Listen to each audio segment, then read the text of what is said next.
Welcome to Planet Raconteur, where we who tell stories rule this world. I am Yuck Nasty, and I am your guide into our world that's filled with sights and sounds both wonderful and frightening. Filled with sights and sounds both wonderful and frightening.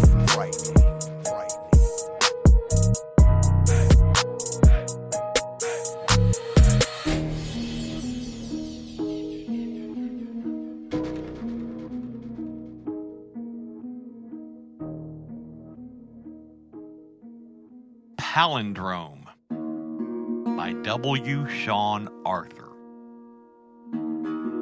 Mike pushed through the door, closing it carefully behind him. It was cold outside. "Evening, Joe," he said. Bar was nearly empty and silent, but for the tinny voices of a pair of yahoos calling the hockey game. Mike glanced over for the score. Few patrons studiously avoided his eyes. For a moment, Mike just sat. He was so tired of cleaning up everybody else's screw-ups, tired of unraveling their twists, their tangles, and their snags. He was tired of time guard. He nodded at Joe. Joe grimaced, but poured out a small glass of whiskey and slid it across the bar. Bushmills, the good stuff. One shot was all he needed.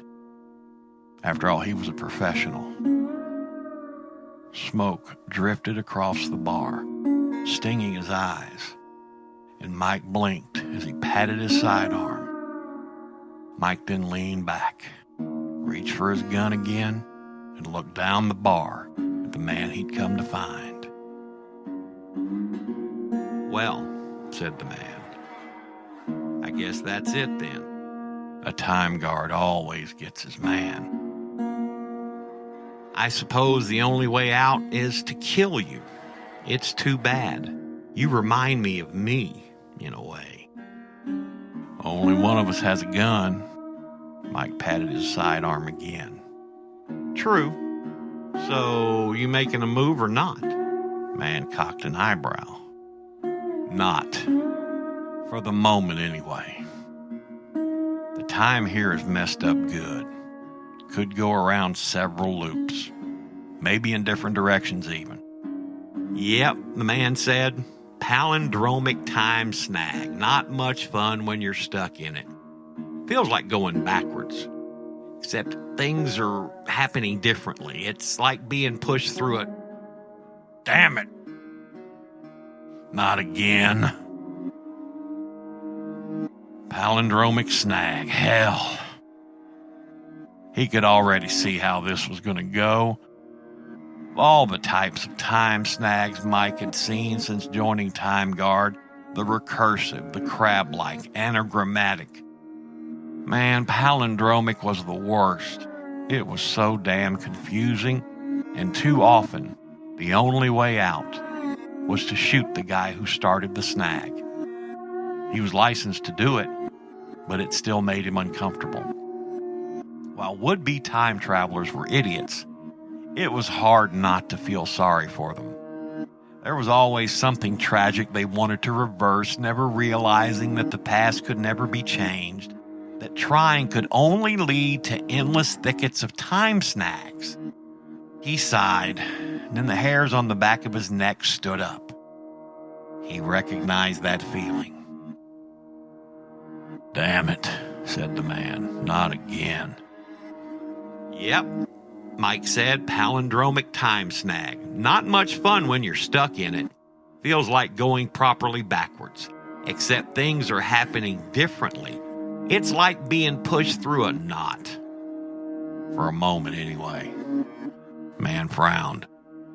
"Time here is messed up good. Could go around several loops. Maybe even in different directions." "True. So you making a move or not?" Mike cocked an eyebrow.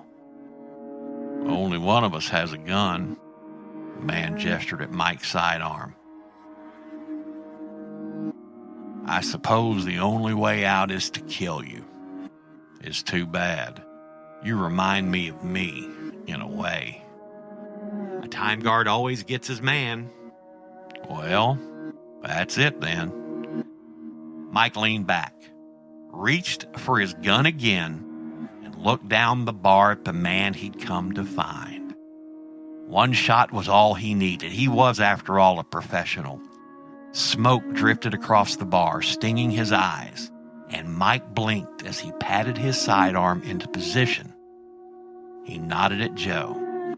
Joe grimaced, but poured out a small glass of whiskey and slid it across the bar. Bushmills, the good stuff. For a moment, Mike just sat. He was tired of cleaning up everybody else's screw-ups. Tired of unraveling their twists, their tangles, and their snags. Tired of time guard. Bar was nearly empty and silent but for the tinny voices of a pair of yahoos broadcasting the hockey game. Mike glanced over for the score. The few patrons studiously avoided his eyes. Evening, Joe.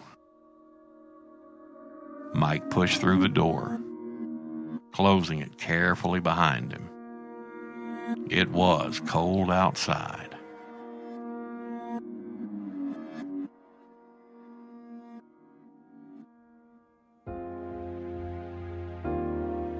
This next story is for all of you authors out there. I believe that you are the only ones that will understand. This is the story that devours itself, by Michelle Muenzier. This is not a regular story. This is a hungry story, built of words with tongues of glass and cracked marbles for eyes. You think you know this story. You think you've heard it before, but you haven't. It only sounds like the one you know, with its crunch, crunch, crunching of plot-laced bones and its smack, smack, smacking of fat story lips. There used to be characters in this story, but they were the first to go. Swallowed down its story gullet. Two of them screamed and declared their eternal love for each other. The third one merely laughed and vowed one day to return. There also used to be a setting. Not a very good one, mind you, but solid enough to serve its purpose. That too was eaten. Mashed into a paste of generic trees and endless airports and washed down with a maudlin shot of rain. No one misses that setting, though. Or the characters, if we must be totally honest. Certainly not the story. Certainly not me. To be fair, the story has tried to create as much as it has eaten. Sucked sugar off 3 act arcs until his head near exploded. Molded fleshy outlines to show off to its friends when its friends still visited. Only to debone the outlines hours later and watch their skin slough uselessly to the floor. Once it even tried dialogue, a casual hello left adrift to the void where its apartment had been a week earlier. 51B, in case you were wondering. And no, nobody responded. The story also tried to liven things with mood and tone, with analogy and metaphor. It clung to rocky cliffs, peaked and pitted by tongues of salt while seabirds wheeled tirelessly overhead. It heaved beneath the weight of olive trees bowed with fruit, sweet oil dripping down its back. But that too is now gone. It's all devoured. Most everything that made the story what it was, that told it what to be. All the bits chomped and chewed and swallowed into an over-masticated mush. Very little remains of the story now. Just 2 simple elements. It's hunger and me. I must admit to being a bit selfish at this point. I've argued with the story for days about the importance of narrators. Without us, a story can no longer be a story. Somebody must tell the words, must provide perspective, relay the wishes of the story to the world abroad, right? Yeah, of course I'm right. I'm the narrator after all. and I know my job better than anyone. But I saw the way the story eyed me last night. I saw hunger giggling in its ear while they both drank cheap wine created just for the occasion. The story didn't make wine for me, not even an empty cup. And now I have another invitation to visit the story tonight. It told me not to bother bringing a gift, to just bring myself and don't be late. I tried declining. I did decline, but the words were swallowed before they left my mouth. Consumed by the story's desire for completion, for resolution. So, here I am, despite myself, all dressed up and only one place to go. The story is king after all, and nobody, not even this poor narrator, can refuse that. The end. This is part 2 of Ignor and Dr. Finklesteam by A.C. Salter. The ancient cupboard creaked open on rusty hinges, releasing a coppery smell with the hint of smoldering weasel moth. But as he leaned closer, his nostrils picked out the more pungent smell of magic. The arcane aroma of an all-consuming, formidable, ancient power. It reminded Ignor of the peppery tang of moldy mouse droppings. It tickled his nostrils and curled the wiry hairs within. Ignoring the unpleasant feeling creeping down his spine, he gathered all the required ingredients. And be careful, Ignor, with those troll salts. Carefully balancing the thang on the finger and the pouch of dust on the rune book, he hugged the bowl of salt under his forearm and returned to the workbench. The nursery rhyme finding his lips once again as he hummed the merry tune. He ceased when he felt the master's glare upon him. Now spread the salt evenly around the crystal, Dr. Finklesteam directed, reading from the Book of Runes. Make a complete circle and leave no gaps. Ignor did as instructed, biting his tongue in concentration as he climbed around the wooden slab. Very good. Now place the finger to the north of the circle and the fang to the south. The doctor commanded, shaking his head as Ignor set the pieces down wrong. Picked them up and placed them correctly. It's my fault. I forget that you are full of bliss. Forgive me, Master. No need, Ignor. I created you, so the fault lies with me. After the crystal has bestowed its power upon myself, I might grant you with higher intelligence. Although this may be more of a curse than a gift. How I often wish I could experience your mindlessness. Anyway, I digress. Pass me the fairy dust. Ignor watched in awe as his master held the book in one hand while pouring the fairy dust with the other, making swirling runes around the circle while chanting an old spell. It had been an interesting year after Dr. Finklesteam decided to research the occult. A decision he came to after realizing that everything he invented or created had failed. There was a flaw with all he put his hands to in the modern world of man.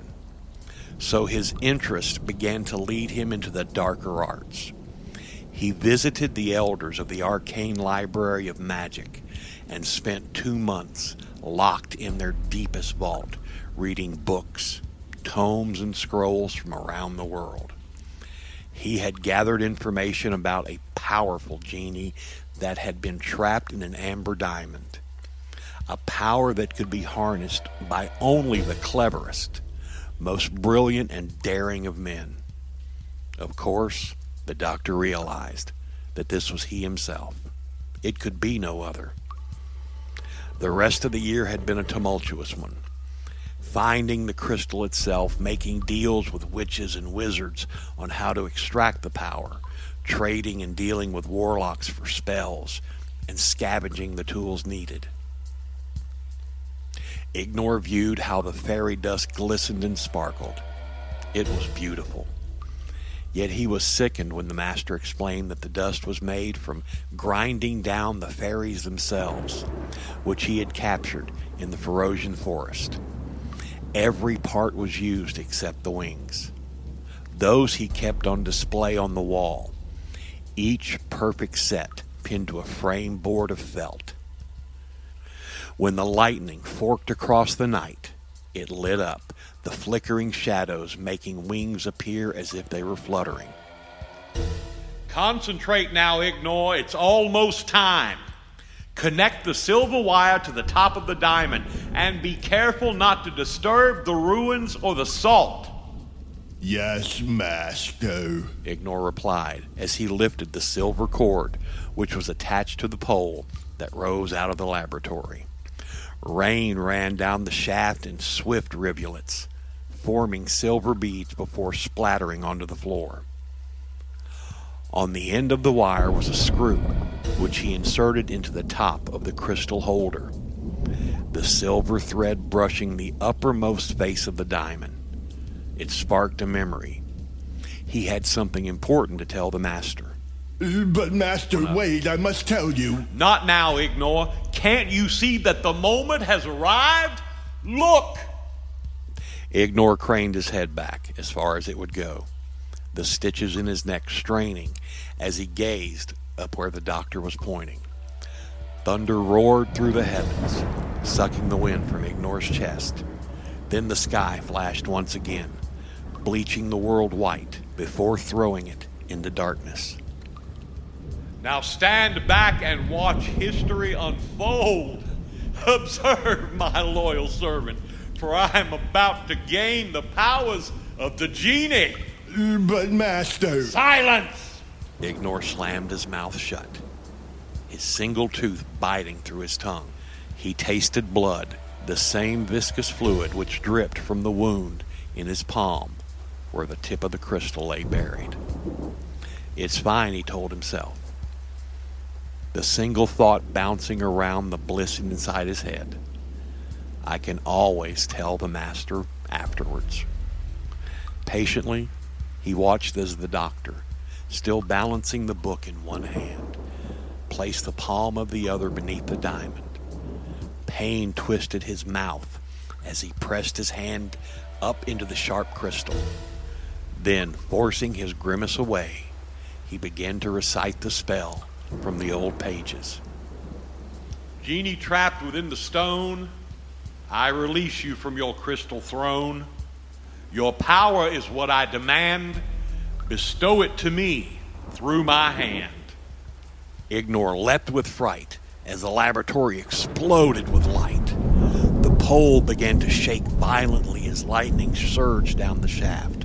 The metal screamed in protest as the charge carried on through, following the path of the silver thread before infusing inside the diamond. The crystal brightened like a lamp made from the sun itself, forcing Ignor's eyes shut, yet he could still see the terror unfold in silhouettes through his eyelids. The fairy dust spat and bubbled as the runes began to swim in circles around the salt. The fiend's fang vibrated as it spun clockwise, while the finger began to turn in the other direction. It's working! Dr. Finklesteam said, so excited, his maniacal grin widening as the crystal grew in size, breaking from the device before rising from the bench, the master's hand pressing into its sharp underside. A fierce wind tore through the chamber, picking up speed along with scraps of paper and dust. The jars and bottles along the various shelves rattled and bounced, creeping closer to the edge. Rain and hail cascaded through the open roof, pelting the room with small balls of ice, shattering glass, stinging Ignor's bare flesh. It's working! It's working! The doctor continued until the crystal suddenly drained of light. The spectral of power flowed out of the diamond, draining it of color. Ignor felt a tingling sensation in his hand, and when he raised it to the front of his face, he saw that his entire palm glowed amber. Nothing is happening. The doctor turned his head to regard Ignor and the strange phenomenon that had enveloped his hand. His face contorted into a grimace a toad might give before being fried alive. He then let out a dry sob. Oh, God, no, I can't believe this. Oh, no. Oh, no. His words were suddenly crushed as the damaged crystal exploded, showering him in shards of glistening splinters. Dr. Finklesteam's body, along with the salt, fairy dust, finger, and fang, were flung against the wall, the god cycle being knocked over in the process. Ignor stared at his master's unmoving body and the laboratory detritus that lay above his limp form. He wished to go to him, but he was held firm by an unseen force that gripped his entire being, squashing him from all sides, including from the inside out. I bestow my power onto you, came a calamitous voice as thunderous as the elements that cracked the night. from genie to man, from crystal to hand. The genie said, reverberating from deep within Ignor's chest. Yet he witnessed no body to go with the voice. What is thy wish? Wish?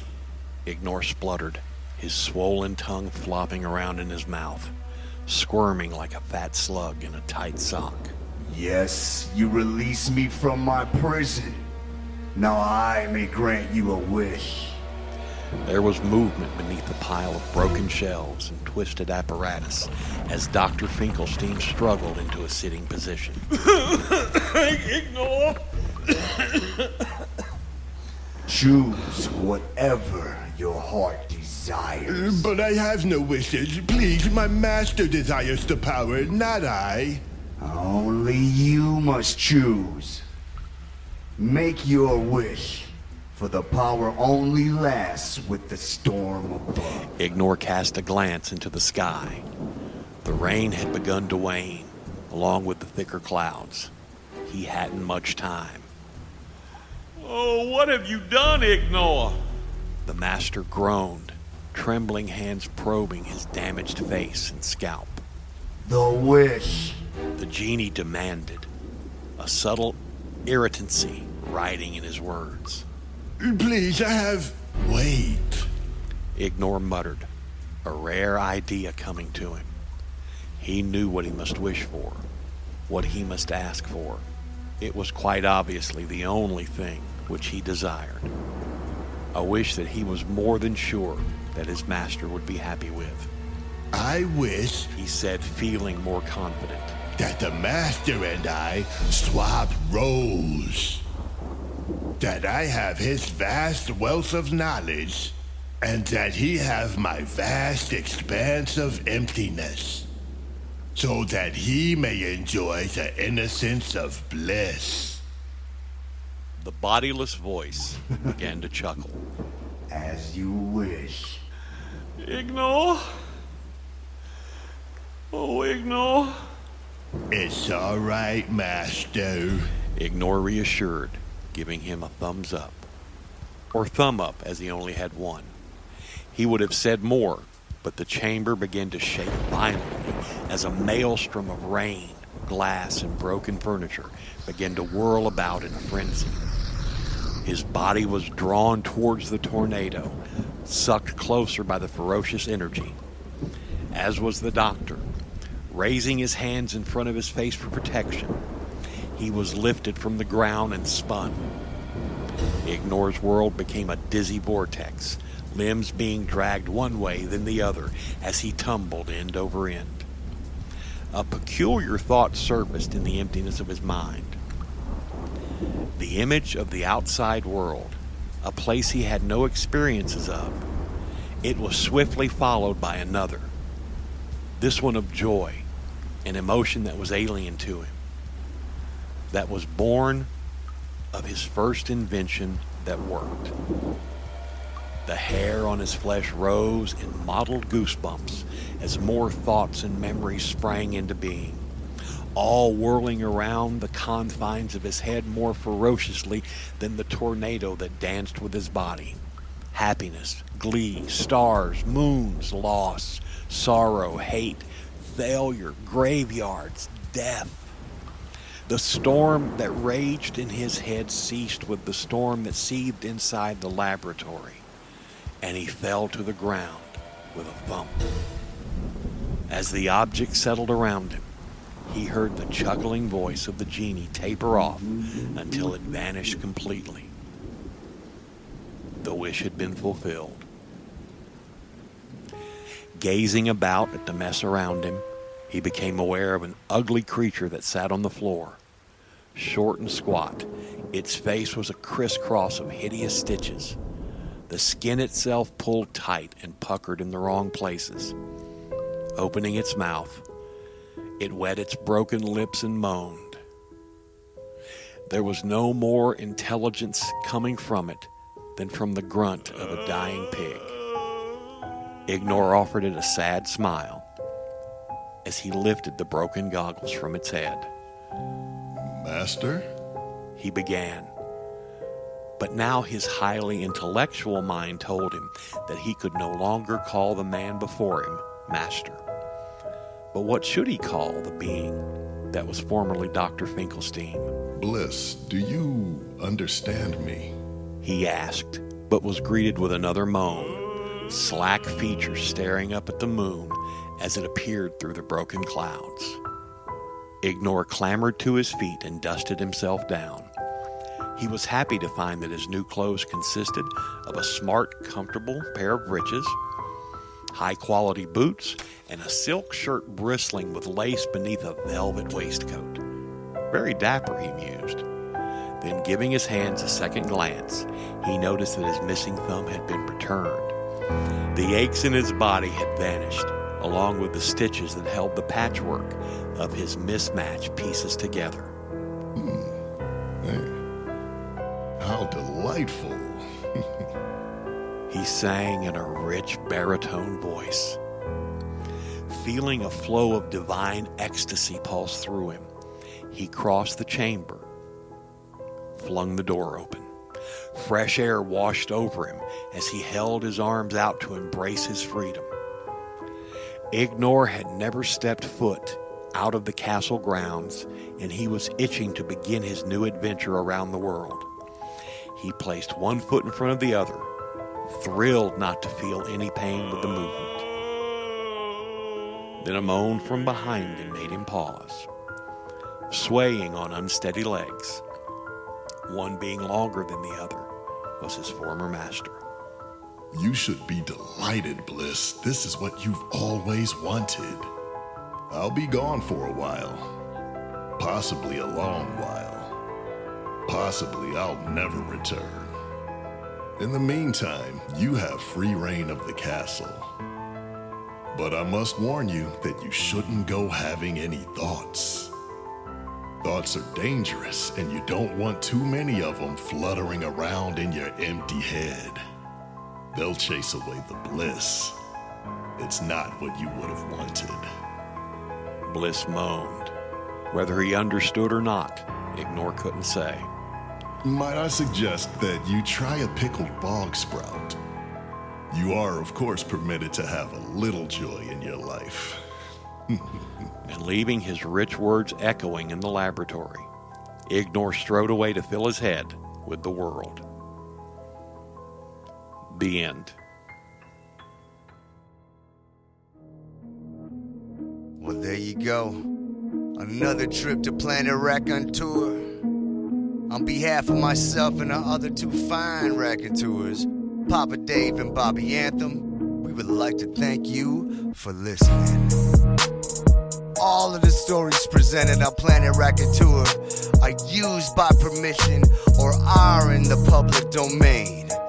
check out the show notes for the details on the authors, their websites, and their other releases. Hey, much love, and thanks again for visiting the Planet Raconteur.